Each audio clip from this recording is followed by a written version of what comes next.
Hi, this is Christine for Trinity Stamps.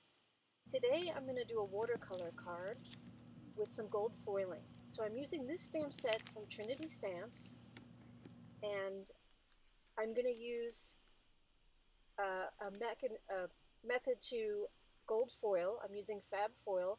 So you use Versamark ink pad and bonding powder. So I'm going to stamp here with Versamark ink. I'm going to get it good and inky. The happy birthday sentiment from the stamp set. And I'm stamping it onto a die cut Tim Holtz watercolor paper, since I'm going to watercolor as well.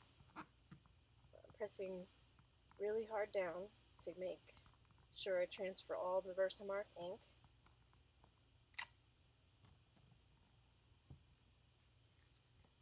Then I'm going to remove it.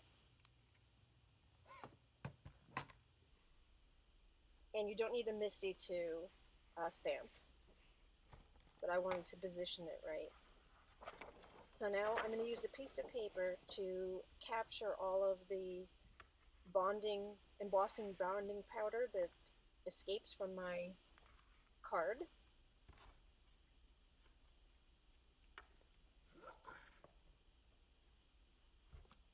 So here again is the WOW bonding powder. It allows gold foil to adhere to it, or whatever else you want to adhere to it. And it's different than other embossing powder. It's pretty chunky. And I'm just flicking off the rest. Alright, so here I have it. I know it's very hard to see.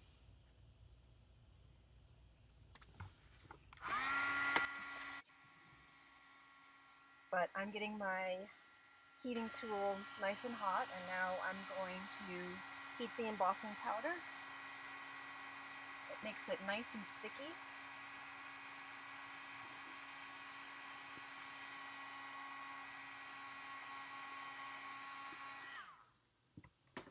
And once I've done that, I can get the fab foil, and actually any foil works for this. I've tested it out. Any heat transfer foil. Before putting it in your heating element, you want to make sure you put it sandwiched in a piece of paper. So I've done it off camera, and I'm pulling off the foil, and I'm always excited to do that. It always looks so beautiful. So here you can see it's all foiled.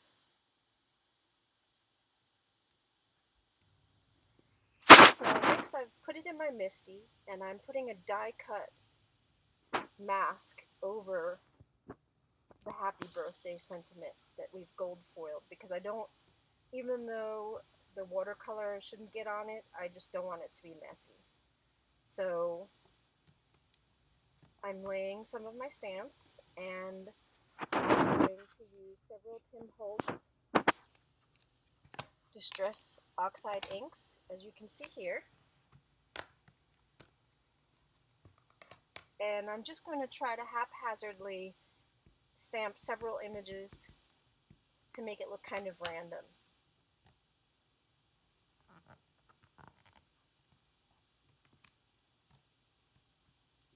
And you want to wipe it off between each stamp, because once you position it, there'll still be some ink on there, so you want to make sure that you clean it off with a baby wipe or a stamp chamois in between stamping.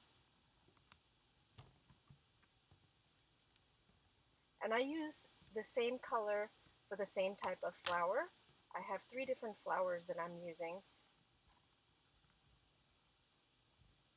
and I'm using 3 types of colors. And again, you want to wipe it off in between.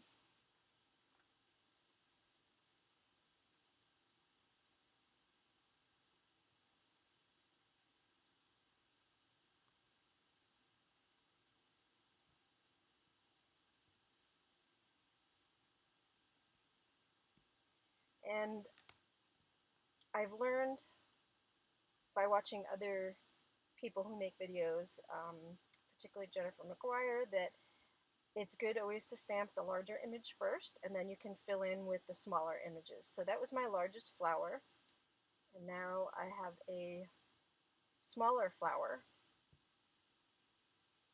and I'm going to use a different color ink.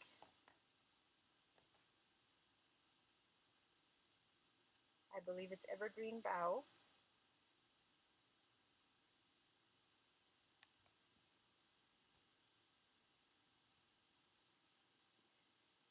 And I'm going to speed things up here a little bit, just so you can see what I'm doing, but so it doesn't take as long. And I'm double stamping these for whatever reason. Some of my ink pads weren't as juicy, so I'm finding myself double stamping because you want to make sure it's inked enough so that when you do watercolor, you'll have enough color there and it won't just wash out. Because we're actually not adding more color, I'm just using the color that's already stamped, as you'll see in a little bit, because I wanted to keep it kind of light.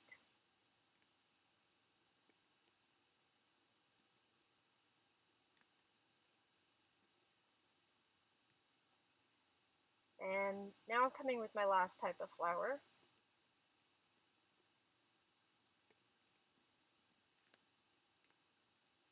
With a different ink.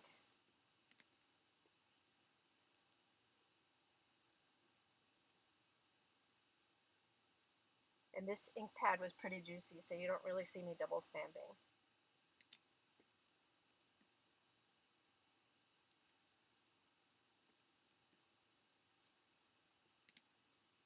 And again, just position it wherever it looks good to you.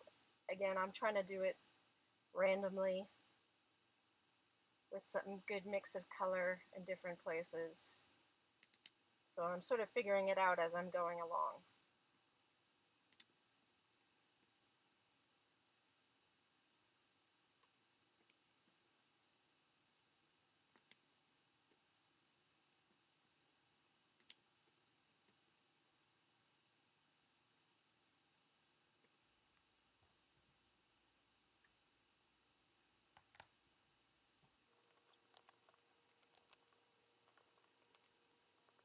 And I decided to put one last flower down there. So now I'm removing all the masking, so everything, I have a nice clean border.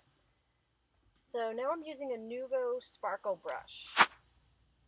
And it has clear liquid with a lot of sparkle in there, so on the brush and it comes out. So I'm using that to watercolor instead of water. And I love it because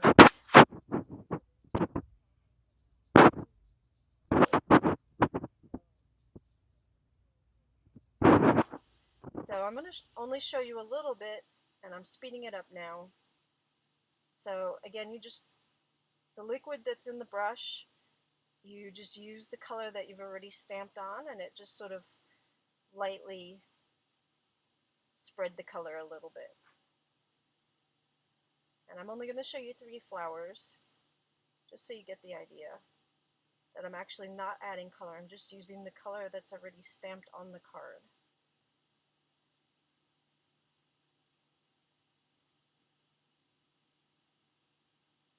And I love that it just sort of gives it a soft appearance. And I have a white piece of paper on the side because actually the brush tip does pick up color. So you want to make sure that you get any excess color off in between changing flowers. And again, I just wanted to show you the 3 different flowers, so that's why I'm... So here I finished the card, and I've adhered it to another square that